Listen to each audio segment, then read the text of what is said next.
The Night Winds over Lingzhou. Chapter 1. The night winds over Lingzhou carried neither songs nor prayers, only the long shocking silence of lands that had forgotten triumph. Upon the fractured ramparts of the western watchtower stood Xiao Shi, a lone figure wrapped in weather-beaten armor, his cloak fluttering like the last page of a dying chronicle. They once called him the silent strategist. Others whispered he was a ghost of forgotten wars. But Xiao Shi knew only one truth. History does not remember the victorious, it remembers the unbroken. War across the realm has escalated to intensify. Liu Tang. Beyond steel and fire, it had gone into patriotism, love for one's homeland, of its people, turning peasants into refugees, displaced people, and noble sons into marauding bandits. Fields once golden now lay barren, not by drought, but by treachery. At the distant horizon, faint embers rose where the invaders marched.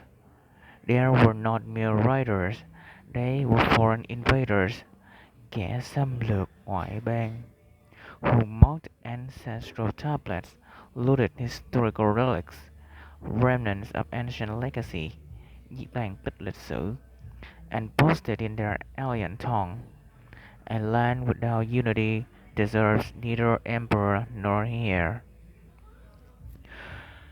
Xiao Shi had once believed unity was forged through virtue.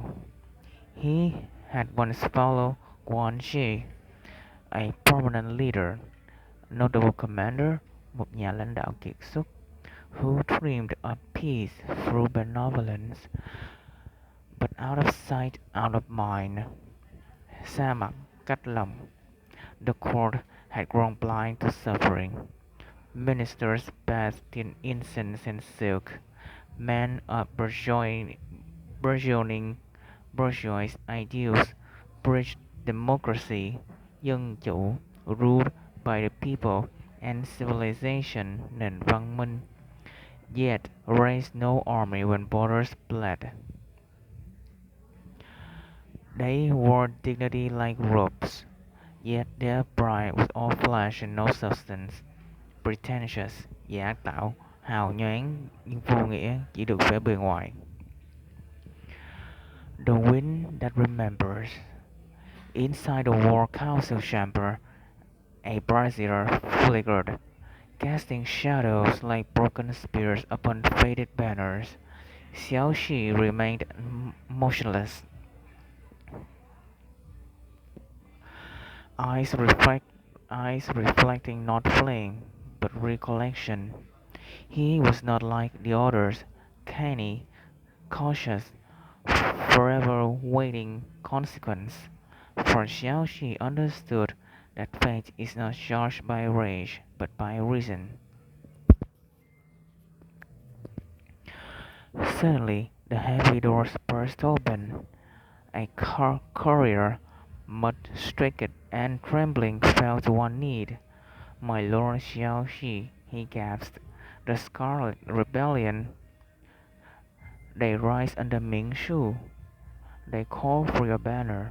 They swear allegiance if only you lead." Xiao Shi did not turn. "And what do they offer for loyalty?" The courier lowered his head. "Not gold, nor rank, only this vow. Come rain or shine, we will march, with or without you. Come rain or shine, dù nắng hay mưa, dù có thế nào đi chăng nữa." For a moment, silence. Then a rare, fractured smile. An Oath Beneath Ashes, poem by Xiao Shi. The moon weeps where banners burn. Yet ashes guard the ember's breath. Empires fall when hearts unlearn. The patriotism outlives death. Rise of insurrection. This was no mere revolt. It was insurrection, a rebellion, một cuộc nổi dậy. A final scream of the forgotten, but Xiaoxi knew too well. Where rebellion rises, collateral, unintended damage, động đất ngoài dự kiến, follows. Innocents burn beside tyrants. To join them would mean standing against the imperial court, a court he once bled to defend. To refuse would mean turning his back on the last flicker of the ram. He closed his eyes. History, he whispered, is written not by those who win, but by those who refuse to kneel.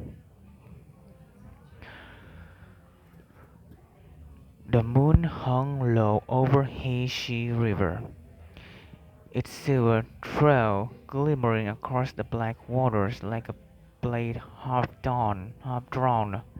Beneath an abandoned shrine, torches flickered as figures clothed in crimson assemble. Warriors of Scarlet Rebellion, once farmers, monks, fallen bondmen, now united under one forbidden name, Ming Shu.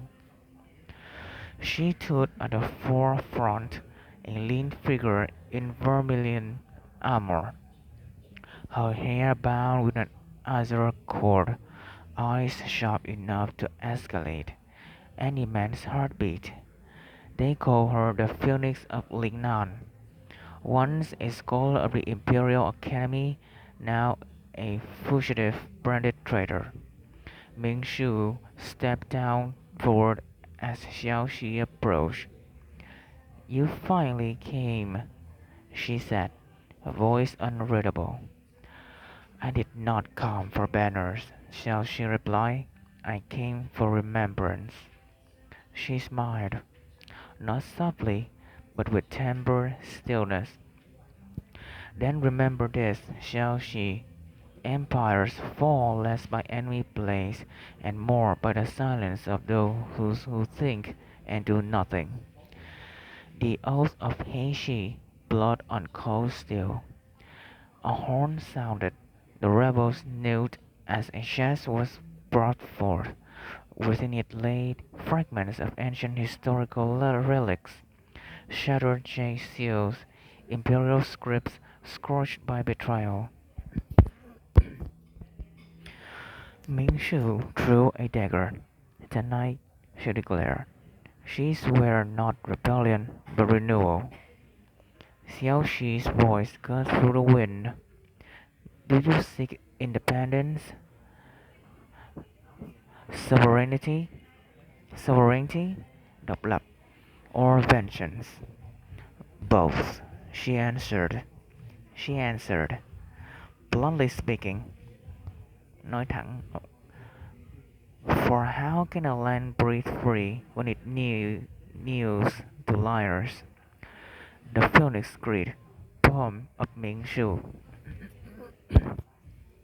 If emperors feast while people flee, then phoenix wings shall crush their throne.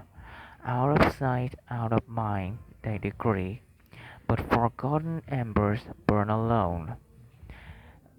A kingdom unrevealing. Word reached them swiftly. In the capital, Shanglou, the court split into fractious cliques. The bourgeois fraction, tầng lớp tư sản, the bourgeois fraction. Bridge democracy, the old guard clung to relics of absolute rule, while the emperor remained unseen, hidden behind silk screens, preserve, preserving formalities, lễ nghi, as he starved. Villages raise refugee, wander foreign borders, army downsizing. To save gold, downsizing, cắt giảm biên chế, cắt giảm nhân lực, mechanized automation, replacing blacksmiths and scribes, tự động hóa, redundancy, rising like smoke from ruin, thất nghiệp, cắt giảm nhân sự do thừa người. The kingdom no longer bled from swords, but from environmental degradation, from deforestation, from rivers drying into water scarcity.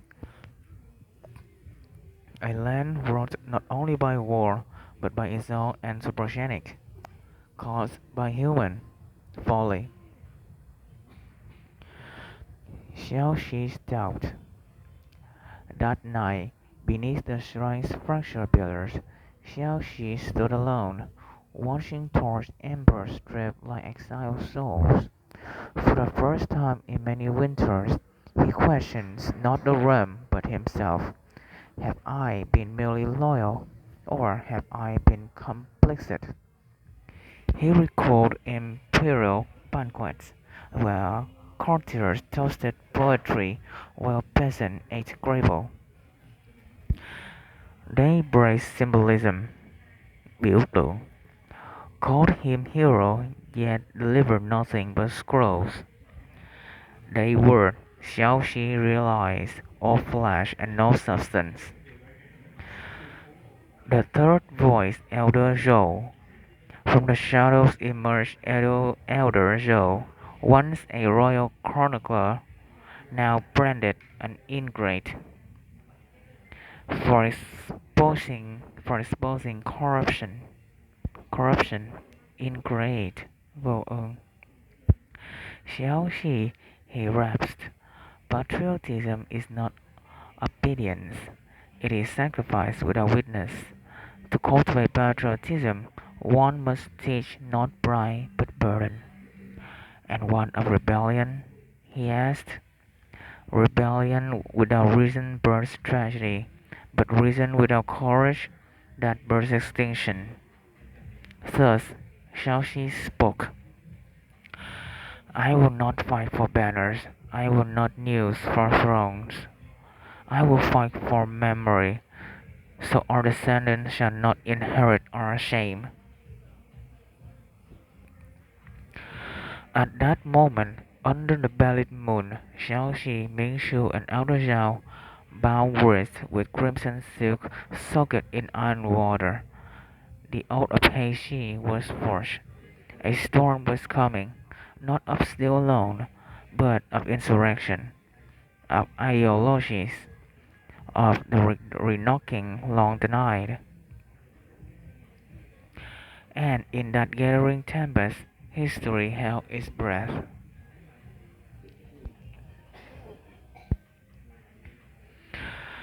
Chapter 3 Whispers Before the Tempest. The sun had barely risen from the bronze war gongs echo across the encampment.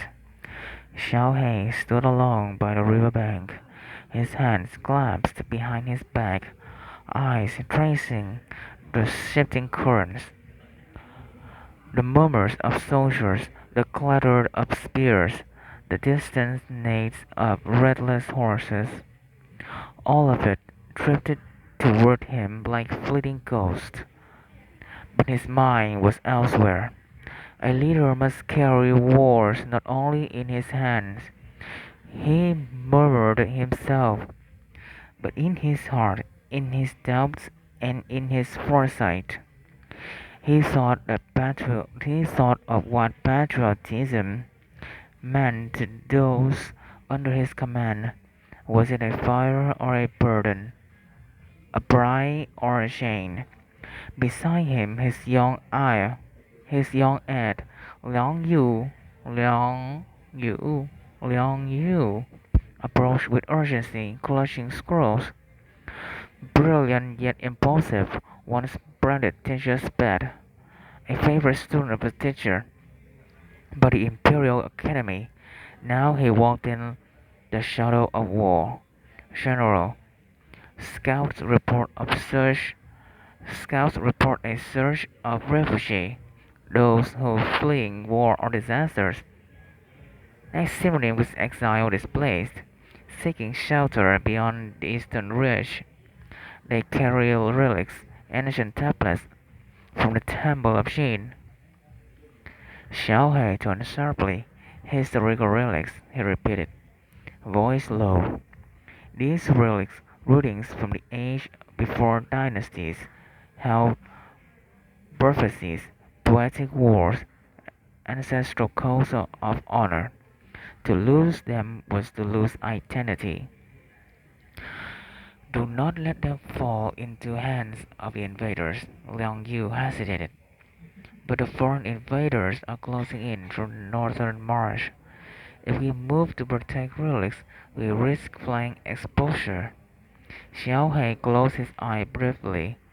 Strategy, strategy was never mere lines and arrows. It was cost, collateral, công thức, secondary sacrifice. Synonym is consequent, side effect. The cost of civilization itself. A short poem before the decision. In scrolls of ash our names are drawn. By steel we live, by steel we gone. Yet ink shall outlast spear and flame, for honor dies not with a name. The strain of duty. Our burden escalates, Liang Yu muttered. Escalates. Xiao Hai nodded.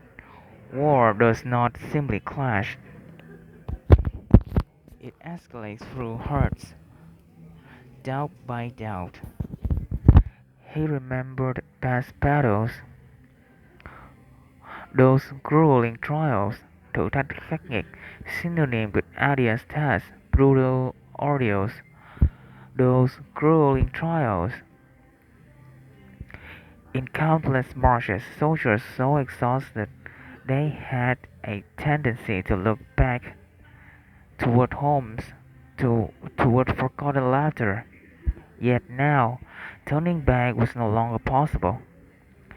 The politics of memory. Councillors in the interim palace had once tried to lump us together, viewed without distinction, gộp chung, lump us together, synonym with generalized group unfairly, as just another rebellion. But Xiao Hei knew better. This was no mere rebellion. This was an insurrection của khởi nghĩa, armed insurrection, khởi nghĩa với vũ trang. Do we defend relics or the rich? Liang Yu pressed. Xiao Hai did not answer. Instead, he whispered, first, he thinks as poets, then we strike as generals. The spark before the blade. Before orders were issued, the messenger arrived, trembling, covered in mud. General, enemy scouts spotted. They traveled like small packs, almost like five guys apiece. He stammered. Xiao Hei frowned but understood the meaning like detachments swift assassins. War was no longer clear fronts. It was shifting mist. To be continued. The drums will soon thunder. In chapter 4, Xiao Hei must choose protect his story or protect survival. And from the ashes, vases, verses of blood shall rise.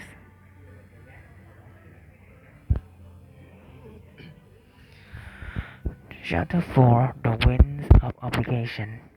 The saga of General Xiao Hei continues. A table of steel, scrolls, and sorrow. The river winds whispered like old philosophers as General Xiao Hei approached the command pavilion.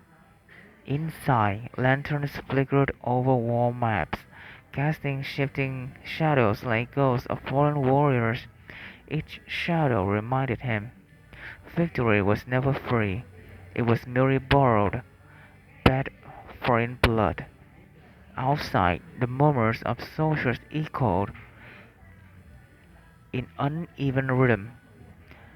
Some sang the national anthem, patriotic hymn. Others muttered prayers to ancestors whose bones rested beneath distant hills. Come rain or shine, Xiao Hei murmured, invoking the old vow. I will bear his I will bear this burden. He set his fingertips upon the map. Three enemy units were moving like hunters, silent, eyes everywhere.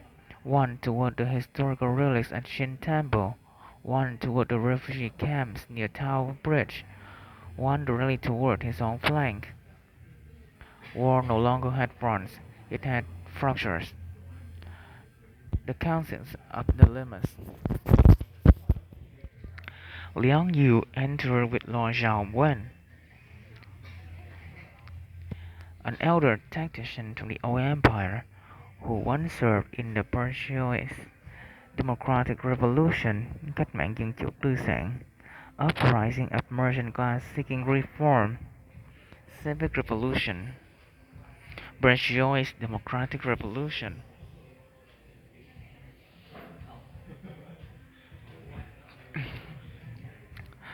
Zhao Wen's voice was deep as a war drum.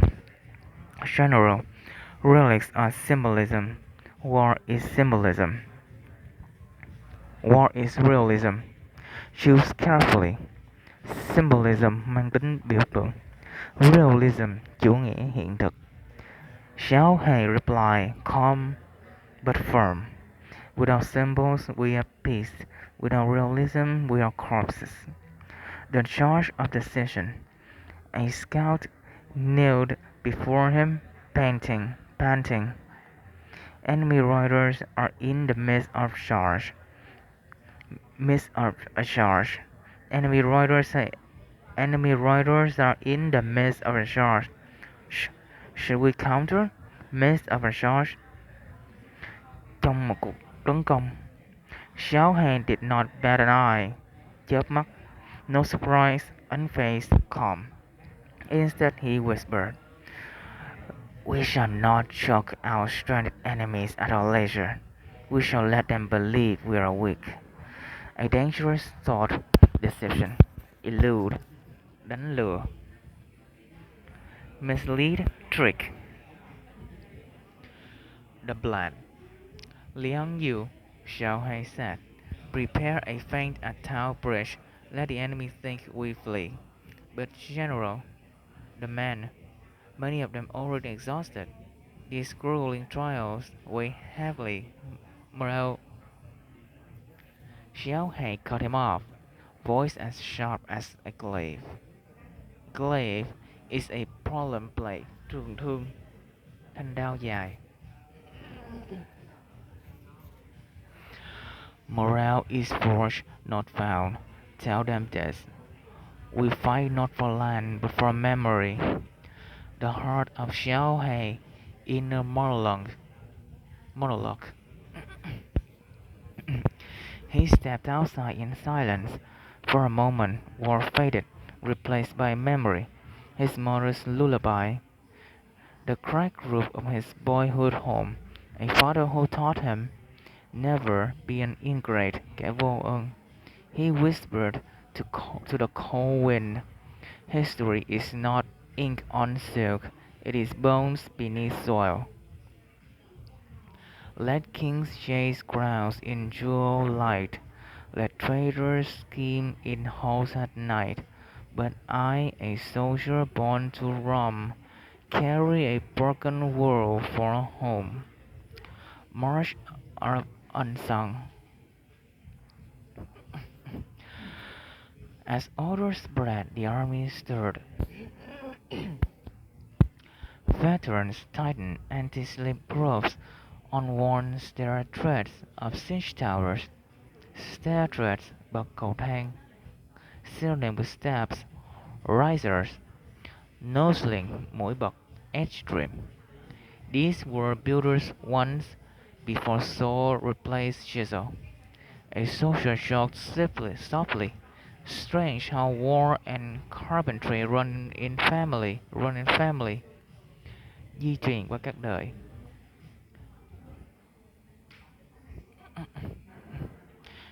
Chapter 5: The Theatre of Betrayal, where loyalty meets the edge of a blade. a continuation of the epic saga of General Xiaohei written in hand narrative with embedded vocabulary. The storm had not yet broken, yet the air already trembled with thunder. General Xiaohei stood before the great war map, a vast grid, tấm lưới, structural alignment, cấu trúc thẳng hàng, of borders, broken alliances, and bleeding frontiers. He knew this terrain well, not the geography, but the treasury.